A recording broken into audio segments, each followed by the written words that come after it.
Hey, everybody. Thanks for joining me on When I Stop Fighting, the podcast. Right now, we're going to do a few videos in the middle of the season that are compilations, which went over really well at the end of the season last year. And what they are is they're just gems of wisdom that I've pulled out. And some have to do with recovery, some have to do with trauma, some have to do with grief, some have to do with the difficult experiences we all go through in life and how they were dealt with. I think they'll be helpful. They're going to be short, so probably 10 minutes, maybe 15 at the most, and I hope you enjoy. So I start my day with some quiet, and then it reverberates throughout the day, in terms of how that affects me, or how life doesn't run over me generally. And I don't run over myself, because I think that's the greatest fight we have is me against me, right? And that's I think ultimately what we have to overcome. I've spent a long time fighting the world, fighting other people, fighting this, fighting that, and I finally figured out, well, the fight's with me, and sometimes that takes a while to truly integrate.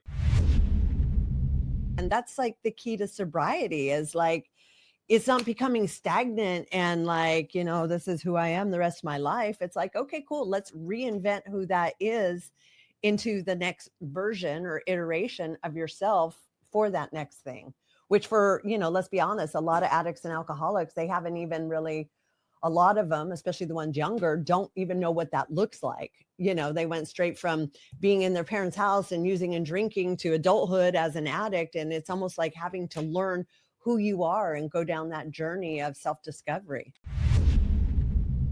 Resentments. Yeah. Yeah. That's what the killer. That's the it's- killer. It is the killer, and it's a drug.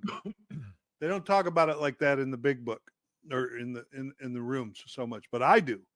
I was addicted to my resentments. It's a chemistry change that happens when I'm on that rotten son of a bitch that did that to me. God damn it. Oh, I can taste it. It's an actual physical change in my body when I'm on that resentment horse.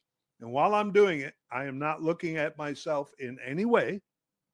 And therefore, I am not growing in any way. We got to work. Daryl. That's what we did. We got to work. I was not happy. I was not joyous. I was not free. Every single day was like, the Salvation Army got us busy from 5 a.m. till 9 o'clock at night. I needed that. I needed that time frame for someone to tell me, you got to do this. Don't care. Nowhere on your birth certificate does it say life is fair. And for whatever reason, like I had this moment like, I'd really like to call my mom and tell her about this. But my mom's been gone since 2015. And then I was hit with a wave of grief. Being at work, I was like, I can't process this now. Here's where the God thing comes in. Like within 10 minutes, my daughter calls me. And I was like, what's up? You know what I mean? I think that was the universe saying, okay, you don't have your mom, but you got your daughter and you have this relationship, and look at how beautiful it is now. It's more helping people kind of reconcile themselves to the fact that the people around them who have the things that they want probably work pretty hard for them. And particularly people who can fall asleep and have peace of mind, that takes a lot more work than a lot of people really know. Confronting problems is difficult. And it's a skill that you gotta develop if you want to have a life that's worth living. And so that's what I really like about your message is something like that of, put your work boots on.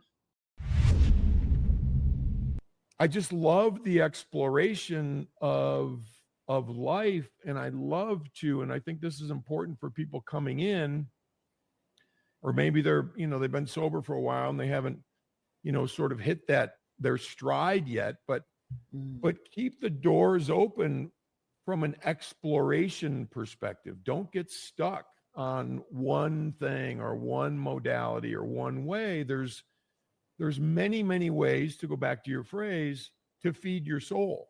And I feel like that's really what it boils down to. If we're feeding our soul, we're moving in the right direction.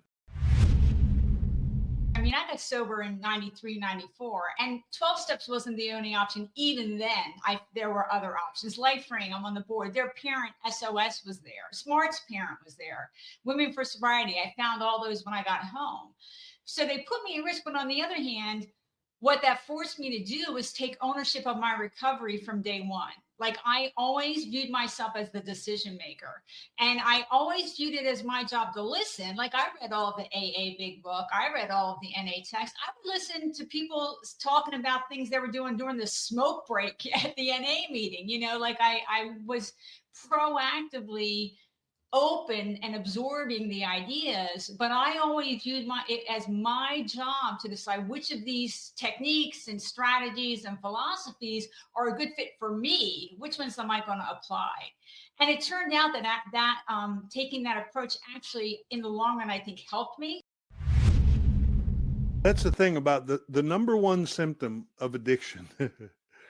It's a little bit of a joke, but I think it's true. The top thing about addiction that makes it difficult to treat is the number one symptom is that we think we don't have it. Mm. There aren't many other maladies in the human world that has that as the first symptom. Right. I don't think I have this broken leg. I don't, my arm's been chopped off, and I deny it well, actually, there are other ones like bipolar disorder. People, what do you mean I'm bipolar? I'm just happy. There's some exceptions to it, but it is just so vivid that people don't think they have it, or they don't think they have it as bad as they actually have it.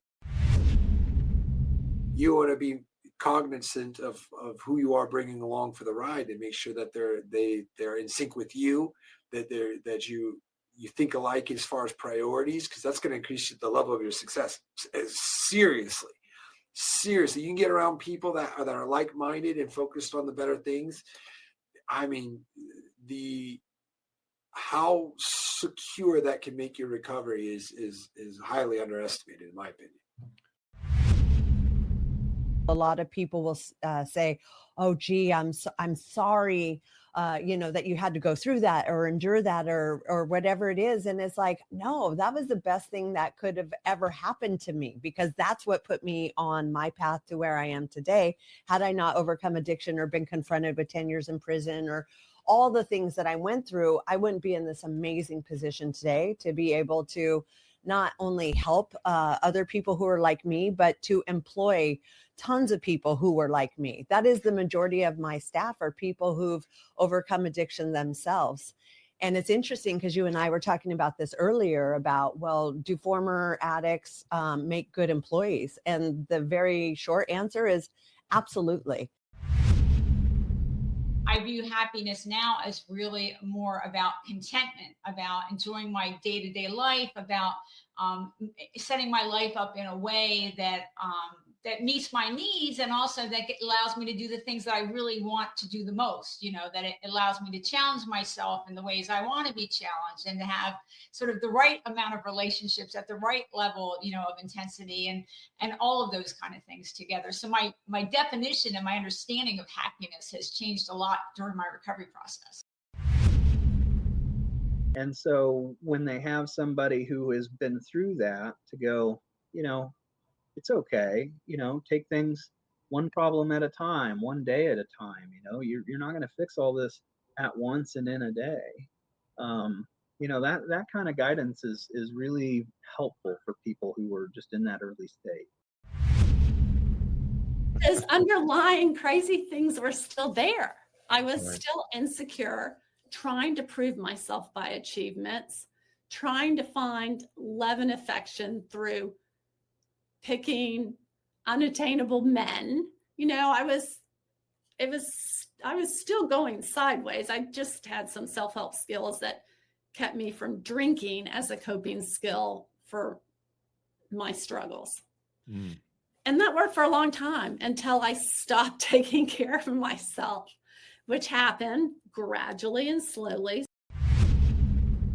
It's just that my continued success in recovery hinges on the principle of service work. And if there's no other message that I can relay tonight or today or this morning, is that service work, generally speaking, is not friendly. What does that mean? I don't oftentimes look forward to it. I usually make the commitment, and it feels so good to make a service commitment, right? Like, oh, I feel good that I'm going to do something good. Well, life continues to move on, and that service commitment's getting closer. And like this, I get nervous.